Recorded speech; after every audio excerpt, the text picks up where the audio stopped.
എല്ലാവർക്കും എൻ്റെ വിനീത പ്രണാമം. ശ്രീ വിശ്വ വാസ്തുവിദ്യ എന്ന എളിയ ചാനലിലേക്ക് നിങ്ങളെല്ലാവരെയും വിനീതമായി സ്വാഗതം ചെയ്യുന്നു. ഈ അധ്യായത്തിൽ ഈശാനയെ പറ്റിയാണ് പറയാൻ ആഗ്രഹിക്കുന്നത്. ഈശാനയ എന്നാൽ വടക്ക് കിഴക്ക് ദിശയെയാണ് ഈശാനയ എന്നറിയപ്പെടുന്നത്. അതിനു മുമ്പായി ഞാൻ എപ്പോഴും പറയുന്നത് പോലെ നിങ്ങൾ ഈ ചാനൽ ഇതുവരെ സബ്സ്ക്രൈബ് ചെയ്തില്ലെങ്കിൽ സബ്സ്ക്രൈബ് ചെയ്ത് പ്രോത്സാഹിപ്പിക്കുക. തുടർന്ന് വരുന്ന ബെൽ ബട്ടൺ അമർത്തുക. സത്യസന്ധമായ യഥാർത്ഥ വാസ്തുവിദ്യാ രഹസ്യങ്ങളും സനാതന ധർമ്മത്തിലെ സാധന ഉപാസന മന്ത്ര രഹസ്യങ്ങളും നിങ്ങൾക്ക് അറിയാൻ സാധിക്കുന്നതാണ്. ആദ്യം ഈശാനയെ പറ്റി പൂർവികർ നമുക്ക് പറഞ്ഞു തന്നത് എന്തൊക്കെ നോക്കാം. അതായത് ഈശാനയുടെ പ്രാധാന്യം എന്തൊക്കെയാണെന്ന് നോക്കാം. ഈശാനയിൽ പഞ്ചതത്വങ്ങളിൽ ജലമാണ് തത്വം.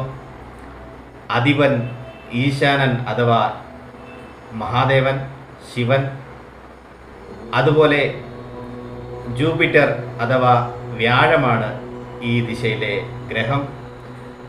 ഏറ്റവും പ്രധാനപ്പെട്ട കാര്യമാണ് വാസ്തുപുരുഷ മണ്ഡലത്തിൽ വാസ്തുപുരുഷൻ എന്ന സാങ്കല്പിക കഥാപാത്രത്തിൻ്റെ ശിരസിരിക്കുന്ന ഭാഗം ഈശാനയിലാണ്. ഈശാനയിലെ ഗുണഗണങ്ങളെ ഏറ്റവും പ്രയോജനപ്രദമാകുന്ന രീതിയിലുള്ള നിർമ്മിതിയാണ് പൂജാമുറി. ഇവിടുത്തെ പൂജാമുറിയെ പറ്റിയുള്ള വിവരണങ്ങൾ കഴിഞ്ഞൊരു അദ്ദേഹത്തിൽ പറഞ്ഞു കഴിഞ്ഞു. അത് നോക്കിക്കാണുക.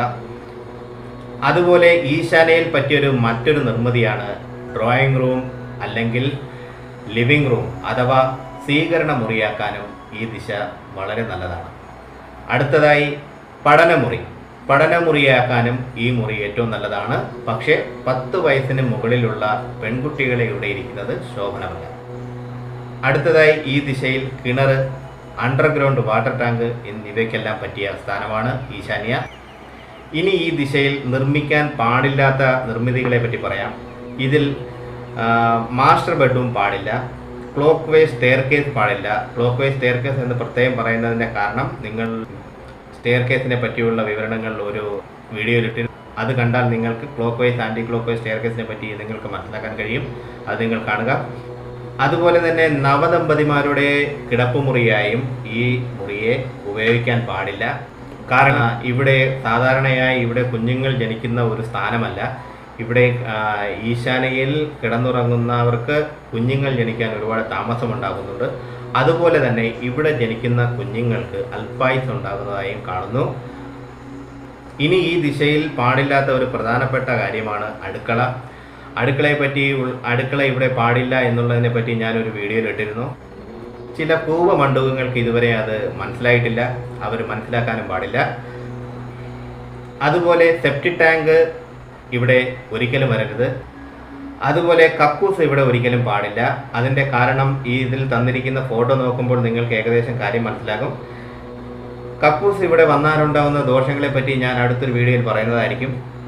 അതുപോലെ ഭാരമുള്ള വസ്തുക്കൾ, അലമാര പോലെയുള്ള ഭാരമുള്ള വസ്തുക്കളൊന്നും ഈശാനയിൽ വയ്ക്കാൻ പാടില്ല. അതുപോലെ ചെരുപ്പുകൾ വയ്ക്കാനുള്ള ഇടം, അതായത് ചപ്പൽ സ്റ്റാൻഡ് ഇവിടെ ഉണ്ടാകരുത്. അതുപോലെ തൂത്തുവാരുന്ന ചൂല്, തുടയ്ക്കാനുള്ള വസ്തുക്കളൊന്നും ഈ ദിശയിൽ വയ്ക്കാൻ പാടില്ല. കാരണം ഈശാനയിലാണ് വാസ്തുപുരുഷൻ്റെ ശിരസിരിക്കുന്ന ഭാഗം. ഒരു കാര്യം നമ്മൾ ഓർത്തു നോക്കുക. നമ്മുടെ ശിരസിൽ തീ, ഭാരമുള്ള വസ്തു, ചപ്പുചവറുകൾ എന്തെങ്കിലും വന്നു കഴിഞ്ഞാൽ നമ്മുടെ ചിന്താഗതി എങ്ങനെയായിരിക്കും എന്നുള്ള കാര്യം മാത്രം ആലോചിച്ചാൽ മതി. ഇതാണ് എനിക്ക് ഈശാനയെ പറ്റി പ്രധാനമായും പറയാനുള്ളത്. അടുത്ത അധ്യായത്തിൽ കിഴക്ക് ദിശയെപ്പറ്റി പറയാം. കിഴക്ക് ദിശയിൽ എന്തെല്ലാം ആകാം, എന്തെല്ലാം പാടില്ല എന്നതിനെപ്പറ്റി അടുത്ത അധ്യായത്തിൽ പറയുന്നതായിരിക്കും. ഈ അധ്യായത്തിൽ പറഞ്ഞ കാര്യങ്ങൾ നിങ്ങൾക്ക് പ്രയോജനപ്രദമായി എന്ന് ഞാൻ കരുതട്ടെ. മറ്റുള്ളവർക്ക് പ്രയോജനപ്രദമാകുന്ന രീതിയിൽ ഇത് ഷെയർ ചെയ്യുക. നിങ്ങൾക്ക് ഇഷ്ടപ്പെട്ടുവെങ്കിൽ ലൈക്ക് ചെയ്ത് അറിയിക്കുക.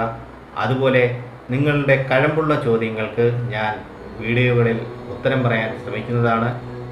നിങ്ങൾക്കെല്ലാവർക്കും സർവേശ്വരൻ്റെ അനുഗ്രഹം ലഭിക്കാനായി ആത്മാർത്ഥമായി പ്രാർത്ഥിച്ചുകൊണ്ട് നിർത്തുന്നു. നന്ദി, നമസ്കാരം.